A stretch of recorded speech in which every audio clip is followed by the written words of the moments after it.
Hello, welcome to another video. This one is a showcase video on the 28mm Falklands figures that I've been working on recently. Regulars will know that the Falklands is a big interest of mine, and I wanted a set of figures to do very low-level skirmish, basically getting down into the nitty-gritty of the battalion attacks, sort of a platoon and lower than that at section level, when you tend to get the big men of the unit, so the likes of people like Stuart McLaughlin and 3 Para on Longdon, who drove the attacks forward. So little small skirmishes. Obviously 28mm I've picked. Figures wise, I've painted an 8-man section, so I've done it as a standard section with a corporal and 4 riflemen, so a 5-man rifle group and a 3-man GPMG group. There was a little bit of alteration in the Falklands, and some of the units had multiple GPMGs, and what tended to happen was units would get broken down anyway, and they were basically working in little fire groups. So anyway, I've kept it at that. Figures wise, in 28mm, I've the GPMG guy, who you'll have seen previously for regulars that I've been working on and altered. That is a MOFO figure done by Grip and Beast, or sold by Grip and Beast, in the Falklands range. The rest of the figures are the old Mongrel miniatures, which back in the day were a British company. I acquired them from, they've been passed around pillar and post between a couple of gaming buddies. I've got a rough section. They were doing a sort of Cold War British standard infantry with SLRs. So I've used those for the rest of the group. They're really nice figures. I believe you can still get them. They were bought by a guy in the States, and they're done over. I think they're done over there now. I'm not sure how well the moulds will be now. They're quite old. It was an old mate of mine, Frank, who had them originally back in the day, when Mongrel, they did Soviets, Cold War British. They did a really nice Israeli PLO, Peace for Galilee range, 82 Israelis for Lebanon. So that's where we are figures wise. Rules wise, initially I've started using Skirmish Sanguine, but I have got a playtest version of Skirmish Sanguine 2nd edition, which is going to be just called Sanguine. They look very good. I've mentioned them in previous videos, and that's what I'll be using. So very, very small level skirmish, individual men, and that's why I've looked at obviously those systems. So what we'll do now is we'll go to the turntable, we'll have a look at the figures, and then I'll come back to you at the end. Right, so here we'll have the 5-man rifle group, corporal and 4 riflemen. As I mentioned, basically standard, these are the Mongrel miniatures, standard British C4 kit, painted using my DPM method, done a little bit work to the helmets to add some scrim and alter the shape a little bit.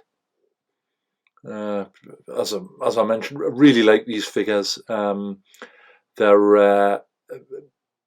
just nice, easy to paint, plenty of detail on them. As I said, I could have spent ages on them and added various things, altered the weapon, added more Link 66s, stuff like that, but I wanted to basically get them finished. So I think they'll be perfectly usable for the low-level Falklands skirmish stuff.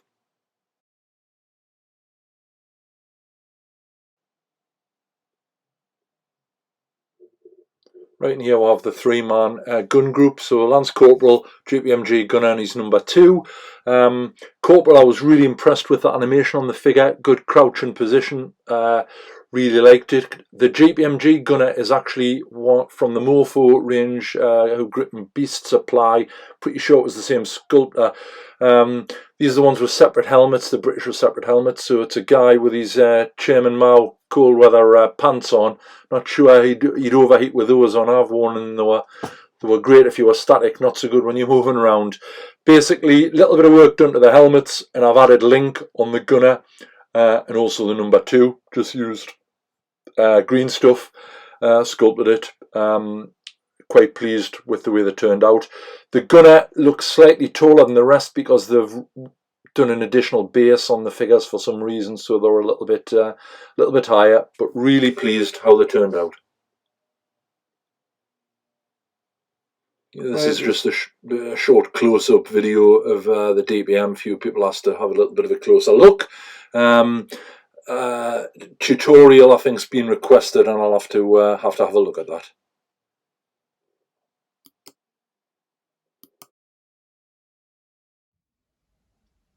Right, so there we have me airborne group.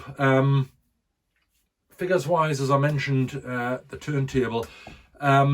They are wearing basically regulation 58 pattern webbing, which is obviously 2 ammunition pouches, water bottle pouch.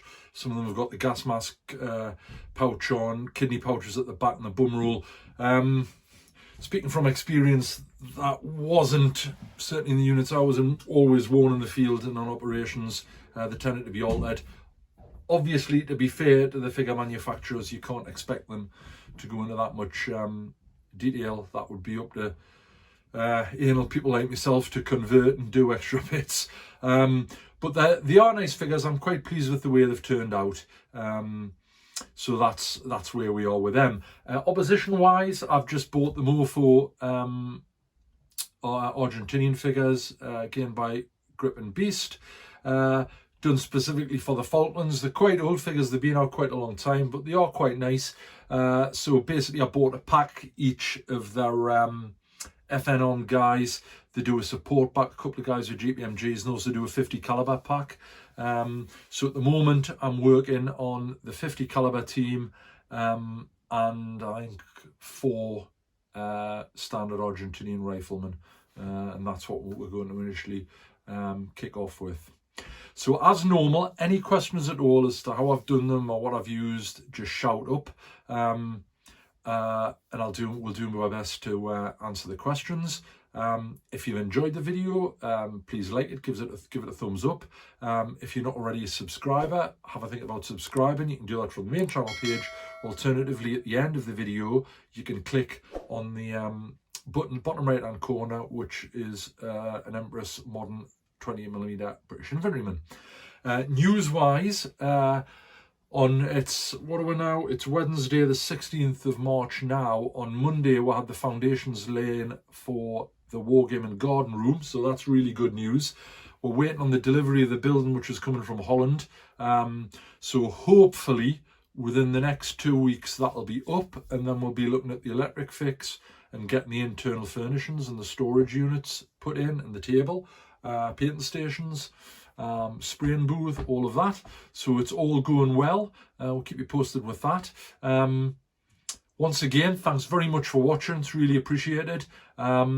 And we'll see you next time. Thank you.